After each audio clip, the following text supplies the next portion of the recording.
Welcome to Marketing for Marketers, the series where we interview the brightest minds in marketing to unlock the insights behind their marketing strategies. Today, we're going to talk to George. George is the co-founder of the B2B Incubator and co-host of the B2B Playbook. George, welcome to the call. Sam, very excited to be here. Thank you for having me. A fan of yours, a fan of Dealfront. Looking forward to digging into it. Nice. Thank you very much. So we've got a few questions. We're going to get into a bit of demand generation, talk about how we can use your playbook for driving pipeline growth, and just in general, how demand generation works. That sounds good. I'm excited to share. Let's dig into it. All right. So let's start with a simple one. I say simple one, this isn't that simple. How do you define demand generation, and where do you see most companies getting it wrong? Yeah, I think that's a tricky one when it comes to defining it. I think the demand generation has really evolved as a strategy that leans on like the most timeless principles of marketing. Know your market, earn their trust, and build preference before buyers are ready, so they come to you when they're ready to buy. I think it's about creating a desire to buy from you and not just chasing those who are looking right now. And so if you to really break it down into two kind of key components, you take the B2B Institute rule that says there's 95% of the market that are out of market, not looking to buy, and 5% that are in market. Demand generation has two key roles, and to help orchestrate both, how do we get in front of those people who are ready to buy now and convince them that they should buy from us while they're in market, and to get in front of those future buyers too, the other 95%. So when they're in market, they trust us and we're number one on their list. That's really what demand generation is. I think where most B2B companies go wrong is they obsess over those who are just in market, that 5% who are ready to buy right now. They flood sales with low quality leads and probably do a lot of lead generation as well. And demand generation is not lead generation. I think demand generation has evolved beyond just doing lead gen. And probably when Chris Walker came in, he's the one who really phrased demand generation as the savior from lead generation. So we weren't just shoveling leads onto sales, but we were getting back to really good fundamental marketing principles. And I think that's really where it has landed. Yeah, I think, first of all, like your view of marketing need to know the market, completely agree with. I've said this one multiple times of marketing starts with market, right? That's why it's in there. But for me, what I've noticed is I think it's the addiction to lead generation that's where companies have struggled to get away from it, because they're so used to lead coming in that then when they move to something which maybe is a little bit more long-term, they really struggle with this switchover process and end up reverting back to old tactics. Yeah, totally. And my thought on this is always, hey, if you run the numbers and you find that your lead generation is working commercially for your business and that the leads, however you're capturing them, are getting past the sales, are then speaking to them, and there's like good commercial sense there and they're closing deals and the customers aren't churning, I say play on. Nothing wrong with it. That's fantastic if that's working. But what normally happens is marketers are tasked on driving leads. What do? We try and drive as many leads as possible. That gets shoveled onto sales. You now have a really expensive resource sifting through leads, trying to find out who's ready to buy, because then they're measured on meetings booked or number of deals closed. Then they then try and push through as many people as possible because they're under constant pressure to close that deal. More often than not, because marketing took a broad approach because they were meant to do lead generation, sales closes them. They go to customer success. Customer success is like, what the hell is this? And they're just trying to put out fires all the time. And like commercially, that is not a great outcome. So I say, look at what you're doing. If what you're doing with lead generation makes sense commercially, play on. But there's a good chance that it isn't, because this model really came about from predictable revenue at a time where money was cheap, at a time where growth at all costs is what people were meant to do. And that's how we got here. Also, really interesting point there. I think marketing often disconnect themselves from the rest of the business in a sense that or marketing who are just doing lead gen are disconnecting, in the sense that, as you say, it's okay, your target's leads, so bring leads in. If all they're being measured on is leads, then they don't care if it turns into business, or if it turns like what the customer experience is, are they the right fit and all that stuff, because they're just focused on that one metric. Whereas, as you say, when you're looking more at proper demand generation, identifying your market, ICP, et cetera, you are thinking of the whole customer cycle and are they going to retain? Are they going to be a valid customer in the end? Exactly. It all comes back to how you're measured. You can have the best intentions. You can want to move away from lead gen, but if you're measured on number of leads, that's what you're going to come back to doing if you want your job, if you want job security. And I've learnt, Sam, that we can't really make this shift from lead gen to demand gen properly without also looking at what methodology is sales using to go to market. Like, it goes beyond just marketing. A siloed fix isn't the complete answer. If sales are still using a predictable revenue model, then they're going to be looking for people to call. And then that then goes back to marketing, like trying to fuel these big teams of SDRs to make these calls, to book these meetings. And so if they operate on predictable revenue, it's going to be very hard for marketing to move towards a much more holistic marketing demand generation engine and away from lead generation. Yeah. Yeah. All right. So when we talk about pipeline, for me, to bridge this gap, you want to start measuring yourself on pipeline. It's the closest metric to sales and to marketing. So how should demand gen efforts directly contribute to building pipeline? Is it possible to make pipeline predictable? And are there any sort of key metrics that you're following to make sure you're bringing in the right pipeline? Yeah, I think, first of all, like, pipeline should be a team sport. I think you can look at what pipeline has marketing sourced, what has sales sourced, but use that to be like data informed, but not data driven. At the end of the day, we're all trying to do the same thing, I think, anyway. Like, marketing just happens to be good at communicating on a one to many, one to few basis, and sales is very good at one to one. You're going to probably need all three of those touches to take someone from a prospect to a customer. So it's a team sport, right? It's just a method of communication. That's really what sales is. Like, they're the one to one version of what we do, and marketing's good at doing this one to few and one to many things. Yeah, I like that. So yeah, especially if you're selling a product or a service with a higher like customer value, average customer value, you definitely don't want to just measure based on marketing sourced or sales sourced. Like, it's done together. Look, I do think that there are still some good metrics that we should look at. I think there should be shared targets and shared revenue targets as well between sales and marketing. I don't necessarily want to break it down by whether it was sourced or not, but again, fair enough to look at it, and it's good to look at whether it was influenced by marketing or not. But when it comes to demand generation, look at 3 tiers of metrics. If you're shifting from lead gen to demand gen, what are the tiers that you should look at? The first one are kind of leading indicators of success, meaning, are we starting to resonate more with the market? Are we answering the different questions that they have in their journey? Are we still starting to build trust with them? And you start to look at channel level metrics where we're having those comms with them. Are we getting strong engagement rates? Are we getting more brand and ICP traffic? Are we getting a growth in our ICP? And shout out to Lead Feeder, Dealfront, for being able to identify anonymously if you're getting more of your ICP visiting your website month or not. Qualitatively, are people starting to interact with your content? Are you getting feedback from sales that people are starting to genuinely build trust and engage with what you're saying? Then we look to tier 2, which is like more early indicators that we are becoming more aligned with sales and we are helping to push the business forward together. And that's looking at, are we starting to generate more high intent opportunities as well? So opportunities that close like at 25% or more, are we generating more of those? Are we increasing our share of search?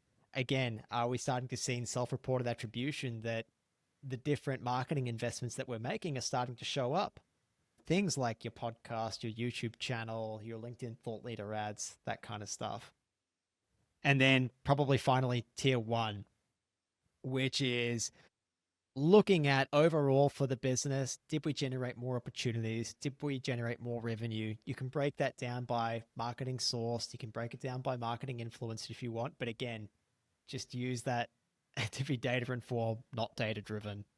And then, of course, for the business as a whole, looking at seeing for our investments, did we increase the size of the overall pie? Did we drive more revenue, taking into account a time lag effect? It's going back to your previous statement of pipeline being a team sport. I always find it crazy that we sales and marketing departments try and claim their own pipeline. Like, this is marketing inbound and this is sales outbound. And I think last year I was on a podcast listened to a podcast with Alex, the founder of ReachDesk, and he spoke about allbound. And I thought, obviously, it's just, it doesn't matter where it comes from, as long as it's come in and somebody's closing it. And I think as long as, to your point, we can track these indicators and we know what's working individually, why should it matter who's getting the credit? It's a team sport, as you said. Exactly. It's a team sport.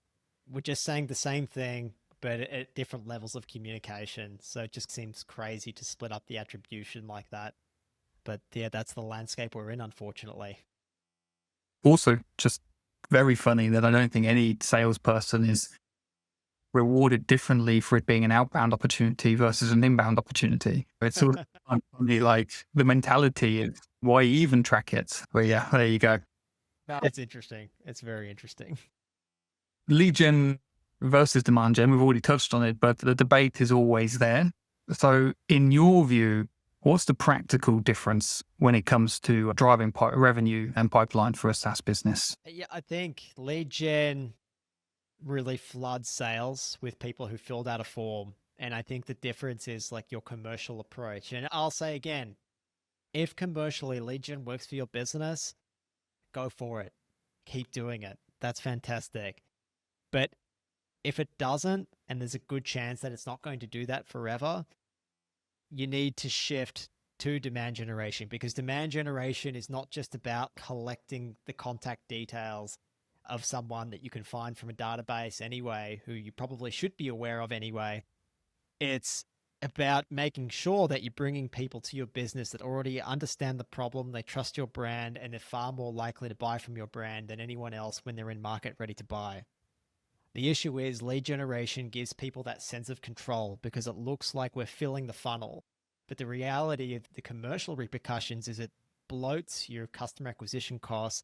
It burns out sales, because you speak to any salesperson and ask them what it's like to receive materials from marketing that might be like an ebook, or if a marketer has to go and call them themselves, like just go and see what that's like. And more often than not, you'll be sorting through people who don't want to speak to you, don't even remember downloading the resource, and certainly aren't ready to book a meeting or to buy from you right now. And so I think demand generation aligns marketing much more with the business reality of generating pipeline, literally by building buyer preference before that buyer even enters the funnel. And so that's why it's important to do things like getting your content, getting it in front of buyers, not trying to trap them and pull them into your funnel. Like, the buyers want to do the research on their terms. Demand generation is about giving them that access so you can build trust, so they're educated, and so they choose you over anyone else. Yeah, I think this is another stat which came from the B2B Institute, which was 90% of buyers buy from a company they knew before they entered the buying process. Yeah. And we focus so much on people in market. You're only then reaching people who already knew you. So yeah, I think your market becomes very small if you're not at some point thinking of the people that aren't currently in market. Yeah, if you do the maths on it, let's just say for simplicity's sake, there's 100 companies you're targeting. The 95-5 rule tells us that 5% of them are in market ready to buy right now. Okay, so now we're down to 5 companies. That other research from the B2B Institute, and I think Bain also did research as well, that said 80 to 90%, as you said, will choose a vendor like that they've heard of before they came into market. So that means that if you're in market and you haven't heard of your brand, that they haven't heard of your brand, there's actually a 1 in 100 chance that they will pick you, right? Because it's 20% of the 5%, which takes you down to 1%, which is crazy. And it makes sense, like why it starts to feel like finding a needle in a haystack, because it is. Yeah. Yeah.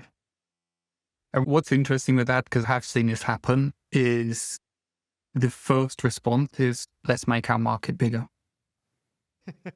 People think, okay, maybe we could sell to this vertical, or maybe we can sell to this country or whatever it is. But they think, let's just expand out a little bit to make sure that the bottom and front numbers make sense. And they don't think of how can we make sure more of that 5% know us. Yeah, that's really interesting, isn't it? And then they're not thinking about who are we really building for. Do you lose track of your ICP? Does your product suffer as a result? That's really interesting. Let's go and find more of those in-market buyers, but just elsewhere. Let's just change this a little bit. Let's tweak the verticals just to make it work for us. But when you're a marketer and the pressure is on, it's very hard to say no to that, right? Like when if that's what the business demands and if they're the targets that are set, it's all well and good for me to say you shouldn't do that. But that's a really hard thing to push back against. Yeah, I think if you're ever in a position, and I spoke about this on another podcast, if you're ever in a position where you've done the maths and things don't add up, you start to find ways of making them add up. The pressure can be on and you're like, oh, maybe if we close this many deals, or maybe if we convert this much pipeline, and you just start tweaking the numbers a little bit to make them work. And then very quickly you end up in a very bad position where obviously things aren't playing out the way you wanted them to. Yeah, absolutely. Absolutely. And I think that's why companies end up also reverting back to things like lead gen, because you can do your pipeline math and you can do it we can work backwards to a lead number, and it makes everyone feel safe. It makes everyone feel secure, but it is not grounded in the reality of the market or how people actually buy. All right, Pete. Oh, we're getting into your stuff now. Interesting. Yeah, that's right. Oh, right. So the foundation of your B2B Incubator demand, let me start again. I shouldn't be trying to read them. Like I'm a terrible. Nah, you're doing great. We're doing videos at the moment and they keep trying to get me to read off a teleprompter. And I'm like, guys, I just make up my own words. Yeah, that's the best way to do it, I reckon, is just make it up. Like it's so hard to read off a script. Yeah. All right. This will definitely look forced when we slip into this one. All right, George. So you founded the B2B Incubator, and I understand you've got these 5 Bs as the 5B framework. So how does your framework help demand generation? How can it help somebody, or if somebody's listening today, how could it help them generate pipeline? Yeah, the 5Bs framework is something that I built with my business partner, Kevin Chen, as really a step-by-step system to help businesses not just drive pipeline, but align with sales. So marketing can align better with sales and work together to drive like strong commercial outcomes without needing like a massive budget or headcount. It came about because I found it when I was getting into B2B, there was a lot of tactical information. There was a lot of noise out there, and there were a lot of fundamentals and foundations out there too. And I've read so many books and learnt from a lot of mentors. And I just found it frustrating because I felt like no one had really mapped it together as to what to do and when. And so the 5Bs framework was our answer to that. This is the order that you should do when you were going to market. And the 5Bs really gives the marketer like the right sequence at the right time is our hope anyway. And it starts with what we call be ready. Be ready is really about like just deeply understanding, defining and segmenting your market. Understand who you're targeting, understand what they care about, map their buying journey, make sure your positioning and messaging reflects that. And then finally, we've also added, make sure you catalog your market to understand who's in market, who's out of market, who they currently use as their vendor, get all that information too. And then that becomes your source of truth to begin with across marketing, sales, and customer success. So that is kind of like the first step to getting everyone aligned. We call it be ready. The second stage is what we call be helpful. And that is like a bit of an attitude shift for a lot of marketers, because I think if you take an attitude of like, how can we be helpful to our market? You start to think more about the buyer and doing things on their terms. And being helpful is really about building the content based on all the information that you have in part one of the framework in Be Ready, to make sure that we're mapping out their buying journey, that we're answering questions they have at every single stage, that the people who are answering those questions are not the marketer, but the subject matter experts in the business, that content is getting out there and you're communicating on a one-to-many, one-to-few, and one-to-one basis.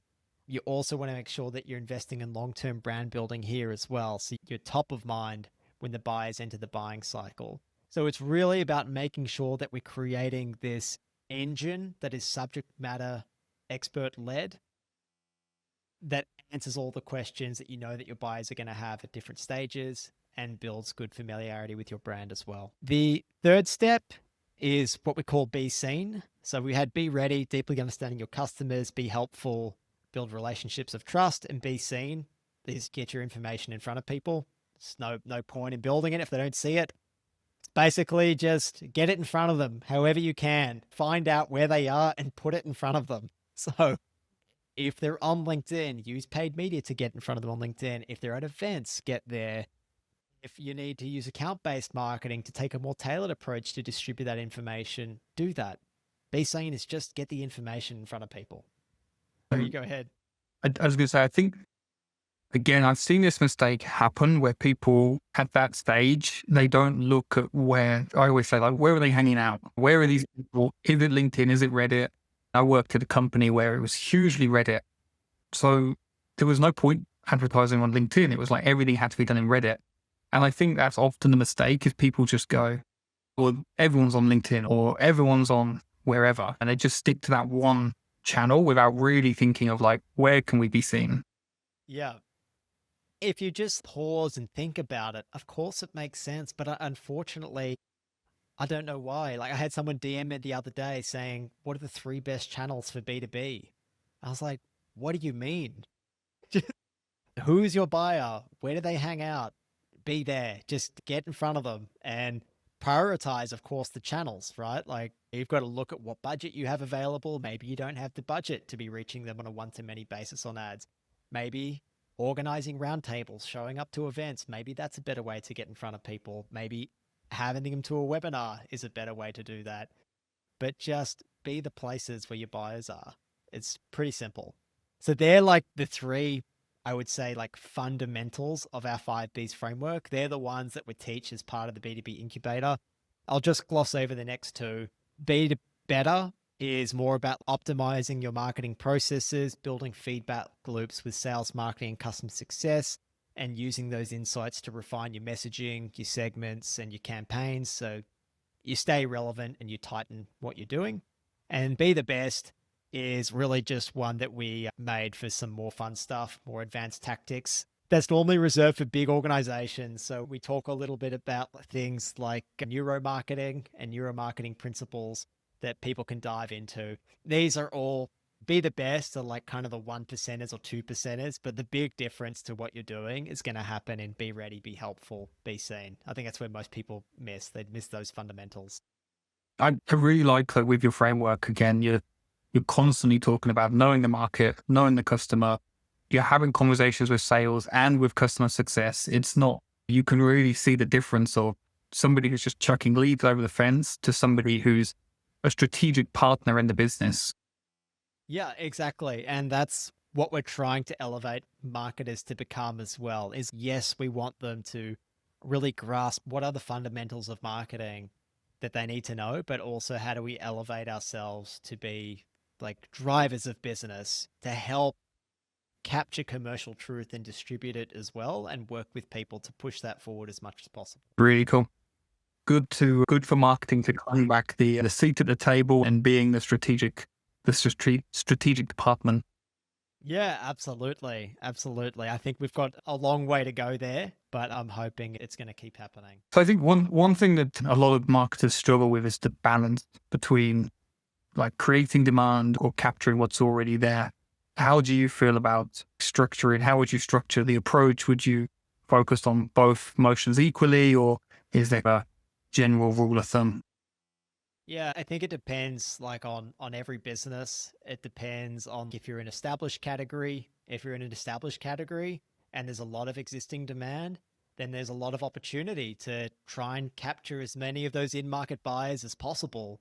Are you going to be able to do that as efficiently as like the incumbent brand who's already there if you're a new competitor? Like, absolutely not. And you're probably going to hit a point of diminishing returns. And I think if you've been a performance marketer and you've worked for a startup, you have felt this pain big time. Because, like, just to get a little bit more niche for those who are performance marketers, and I don't know if you've been a performance marketer. Have you been a performance marketer before, Sam? Yeah, yeah. I felt pain. You'll get it, right? Like, you start off, you're doing like, you're targeting like long tail searches on Google Ads, review sites, you're going after niche terms, and it's doing super well for the business. And then, of course, like demands come in because they want more and more of it. But as you push up your bids, as you expand to more generic terms to try and service that traffic, guess what? Like, your costs blow out because there's more competition for those terms and you're competing against bigger brands as well. And there's a good chance that they have more brand recognition, that their costs are lower, or even if their costs are the same, they can wear it because they're a much bigger brand than you. And they've probably got like many other products to sell people as well. Their total cart value is probably much bigger as well. So you're only going to be able to go so far if you're just capturing demand alone, is probably the point I'm trying to make. Most organizations are going to have to push into more of that brand marketing, reaching those future buyers earlier on, because it's at that point where you're reaching future buyers and you're educating them and you're building that preference. It's a much cheaper place to market to them. And then when they come into market, they're more likely to pick you over someone else. And so, like, there's a financial opportunity to get in front of people earlier on. It's a bigger pool of people, so it's generally cheaper to market to them. Yeah. And so then when they're in market, we're not in this knife fight, this bloodbath with all these other brands, just trying to grab those people who are ready to buy right now. So typically you might see most resources dedicated to like capturing demand. That makes sense. You got to do that. Reinvest the money into those who are out of market. And yeah, you normally probably start with an 80-20 split of capturing demand to creating future demand for your brand. And then over time, I think 60-40 is generally what people say, with most of it going towards future buyers. Has that kind of been your understanding and your experience too, Sam? Yeah, it's interesting. A couple of things. One, like you were saying about the performance marketing, I've been on both ends, right? Where I've been the bigger company and I've had the budget and I've been able to bring up the small guys and I've been the small guy. And I think as you were speaking, I thought of this scaling AdWords, like taking AdWords as lead gen and scaling that is really hard because you do just start adding in more and more Vega terms. Like, it gets so vague that you're bringing in rubbish. So if you aren't focused on that top of funnel piece and the awareness layer, I think you're going to plateau. You're going to reach a point where demand's no longer coming in. For me, I think the split, it's always, like you said, it goes back to what you said in the beginning. How well is the business running? Are we achieving our goals? And personally, I like to get to a point where we're achieving our goals, we're in a pretty safe position, and then I start increasing the awareness part and the demand generation part. I did read, and I'm trying to think, I think it's in the long and the short of it, I can't remember, but they say the optimum is 60% brand, 40% short term. So again, they're talking not specifically on B2B, and I think it varies when you get into B2B. But there is like a real focus that they prove the companies that are growing fastest and the most efficient are the ones that put up to 60% into brand. So I think, like, specifically on demand gen, what you said, the 40-60 split works, especially if you've got that brand layer where there is some like purebred brand campaigns out there. Yeah, absolutely. Sorry, excuse me. Yeah, absolutely. I think everyone's realizing the importance of investing in brand, like as soon as their company is able to do it. And probably you want to do it before you start hitting that point of diminishing returns too. And so your finance team, even your performance marketer, normally has a decent pulse on, are we starting to hit diminishing returns of, at least like on something like Google search and Google ads, you can start to see, is our CAC going above like what we can afford it to be for the downstream revenue it's creating. And you want to make sure that you don't leave that too late, because people invest in brand, and yeah, it can work soonish, but if you think about it, we need to be in front of people long enough for them to come into market. And that means coming into market because they've decided to switch from another vendor, or they've decided that the problem is now painful enough that they want your solution. Yeah. And that can take time, right? If your sales cycle is 6 to 12 months, then you want to make sure that you're investing in getting in front of people and doing it for long enough. So by the time you actually really need those people to become customers, you've already built that trust with them. Yeah. I often think these things, I'm going completely off script here, but like, long and short of it, Mark Ritson came out. Did you know Mark Ritson? Funny enough, he's an English guy, Tasmania of all places. Yeah, he's great. He came out saying, we branded this wrong. It shouldn't be called long because it puts people off. And I'm sitting here thinking, demand generation, the wrong name for this, because I understand we're trying to generate demand, but it almost, I don't know, it sounds like we're doing so much more than just generating demand. We're building for the future. We're ensuring we're top of mind. We are building brand. It's almost been branded in a way which all we do is generate demand. We don't actually close business. Yeah, it's interesting. I think that the role is evolving to become like more of an orchestrator between, if you're lucky enough to have a separate brand team, like the orchestrator between the brand team who are reaching future buyers, your performance team, the people who are distributing that between PR and comms. Like, I feel like they're the ones who are really closely mapping what that buying journey looks like, how it normally ties closer to pipeline as well. And that's where I'm seeing the role evolve as that orchestrator between them. What the future is, whether that is just trying to encompass both a brand marketer and like a performance marketer or a sales enablement marketer into one role, I'm not sure that's what it is. Like, I think at this stage, I still see that there is a gap there, like that there is a disconnect from what the brand team are doing and what the performance team are doing. I think that's like something that Mark Ritson talks about as well, is your advertising is more effective when long marketing is long, like the assets you use are long, and short marketing is short. He said, but there should be some interconnectedness between them. And I do feel like this demand generation role is evolving to help create and maintain those connections in a way that maybe has been lost. Yeah, the orchestration piece, I think, 100% on the money. It's the one role in marketing, or not the one, because you could argue product marketers as well, but it can dip into any. Terrible in the morning. You're right. This on they'll do a horrible outro of me as well. All right, try again. Where were we? We were about orchestrating. Yeah. So I think the orchestration piece is actually for demand generation, like 100% on the money. Like the only other team I would say, which is across everything, is product marketing.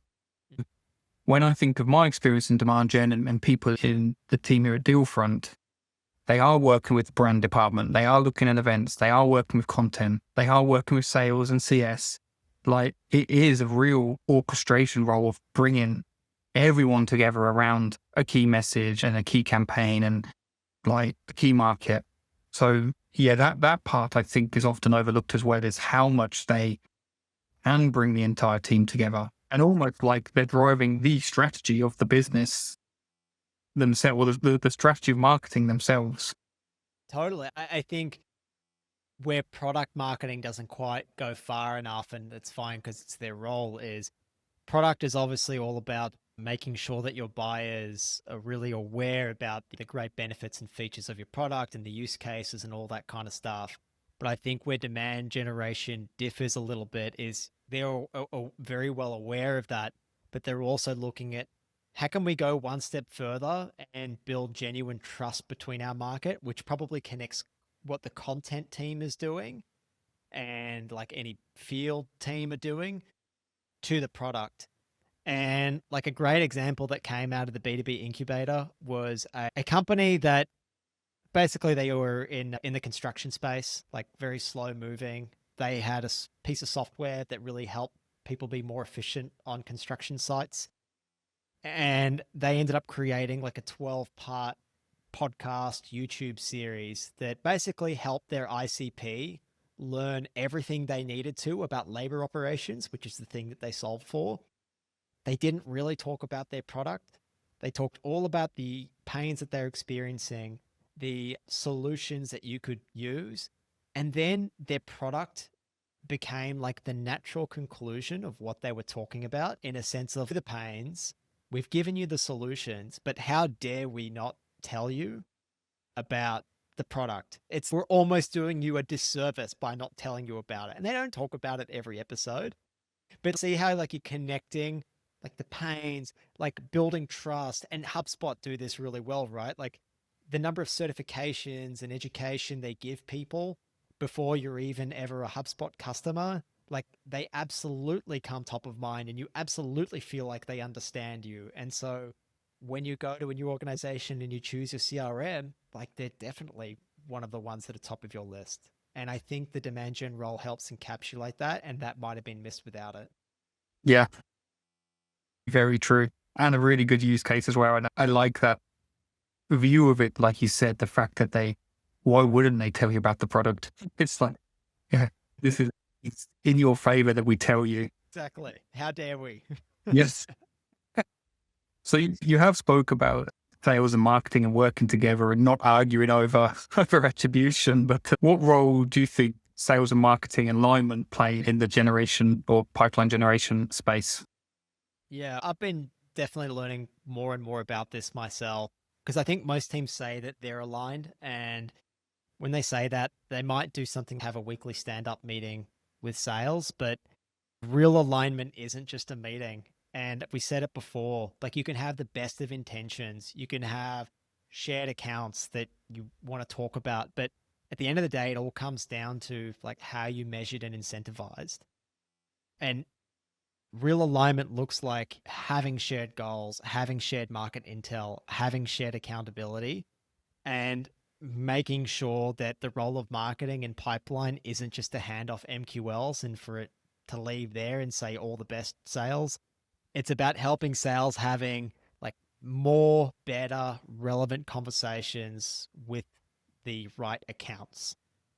We've been talking a lot about Adam Mandarovich's method called closed circuit selling. He's a 2 times chief revenue officer. He's a 7 times ex-head of sales. He's broken national sales records in Australia, in North America, I think in New Zealand as well. And it's built on the simple idea that sales, marketing, and customer success should operate from the same map of the market. Because like currently we don't do that, right? Like often sales are targeting one list of accounts, marketing's got their ICP that we're targeting, but this is about let's understand the market as much as possible. And the motion should start with sales, or if you have an SDR that reports into marketing, validating the market, which is again going and having conversations to find out who's in market, who's out of market, what vendors they use, what objections they have. Do you have permission to circle back? That's then amazing information that you can then take to marketing. Marketing takes that information, can build trust, close knowledge gaps, get information back in front of those prospects. Sales then knows when to re-engage at the right time, because you know that this person's contract is up in November. So we can circle back in August. They said they're happy for us to circle back to them. In that interim, marketing have been getting all their great product information in front of them, all their great helpful content in front of them. And then that's like a beautiful outcome, because like you're focusing your time, energy, and resources on the right accounts. There's a very clear motion there between sales and marketing. Marketing can focus on doing what we do best, which is building brand, building trust, educating. We don't have to then focus on shoveling leads onto sales. We're trying to say we know who is in market and who's out of market, because sales have done that work.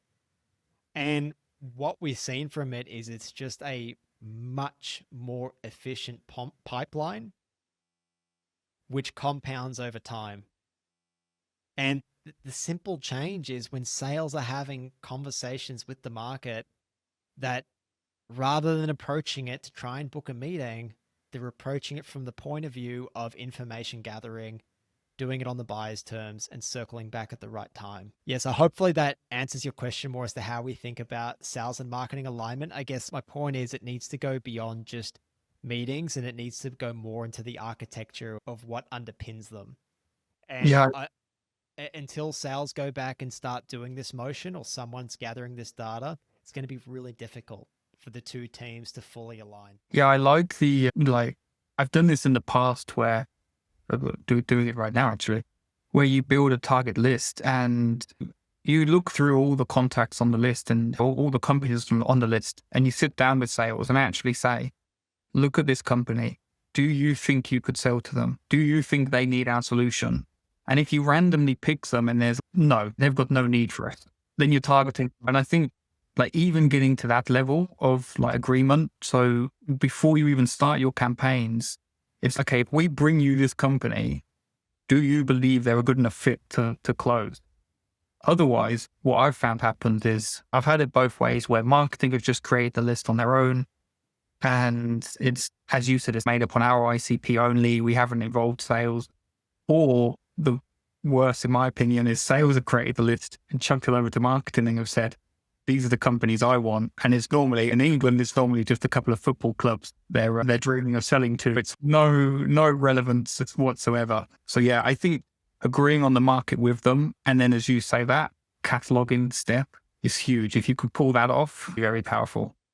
Yeah, I still very much believe that marketers should be the ones getting intelligence from the market. That's in our name. That's what we do. So customer interviews, customer research, that's in our wheelhouse. But again, just by virtue of marketing doing one-to-many, one-to-few communications, sales does one-to-one, they are sitting on a treasure trove of information that they can pass back to marketing. But they're only going to collect those insights if they're not just trying to book a meeting. Because if they're trying to book a meeting and they make that call and they get through, and if that person is not in market because they signed with a competitor of yours 3 months ago, they're just going to say, no, thanks, I'm not interested. But if they change what they're doing and think about how can I get information and go, oh, that's great. Do you mind if I ask, why did you go with them?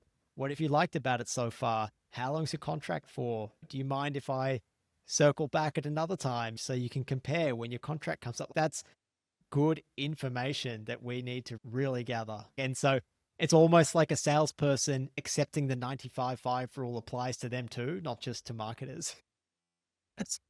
I like that. All right, one last question to close out, probably the big one, especially with everything that's going on at the moment. What are you predicting of the trends coming out for demand generation, B2B marketing in general? Is there anything that you've got your eye on, anything that you're expecting to heavily disrupt the way we go to market? Oh, heavily disrupt. I think that the bar is still relatively low out there for a lot of stuff in the B2B world. I think sometimes, in our LinkedIn bubble as well, you look at what people are doing and you think, wow, things are moving really fast. And then you step outside of LinkedIn and things maybe aren't moving at quite the same speed. I think, honestly, on the trend and tactics side, just getting your subject matter experts to lead your content, to be the conduits and the spokespeople for your content or for the key information your buyers need to know, is still going to be a huge unlock. Getting genuine expertise in front of people so they see you are the expert, you do understand them. If your audience is on LinkedIn, combining it with thought leader ads is an amazing combination if we're talking about tactics. Probably one of the biggest shifts, obviously, is going to be around AI, especially with AI generated content flooding every channel. I think, to be honest, Sam, I think there's going to be a point where we saw probably what Google have done with VO3 and just how good it is. And what's that saying? But no, actually, no, cut. That's a bad saying. I'm not going to say that. Patrick, cut that.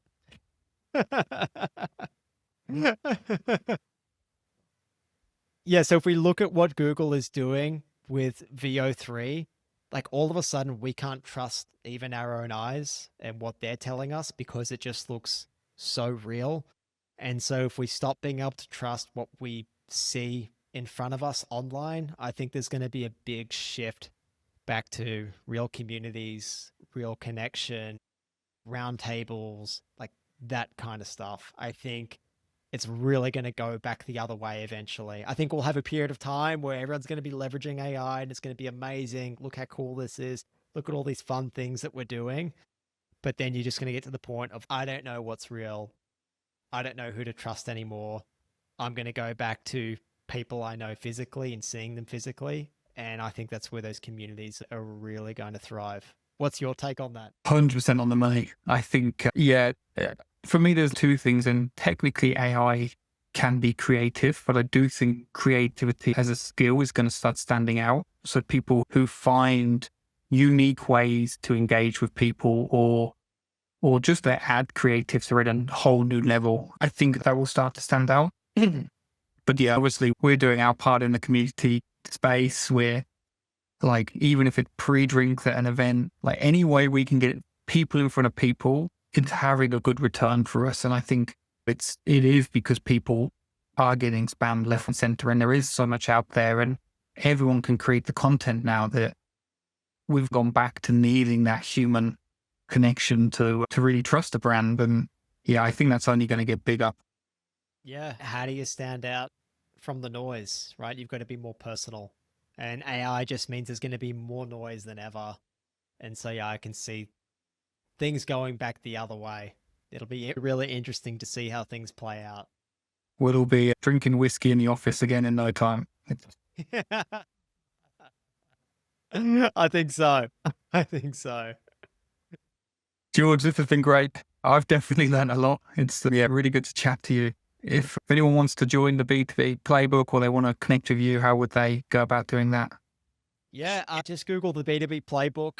Searching George Coudounaris on LinkedIn or Google, you've got no chance of spelling my last name. So I think search the B2B Playbook and you'll find me there. That's the easiest way. George, appreciate it. Thank you. Thanks for joining. Thanks so much, Sam. Really appreciate you having me on.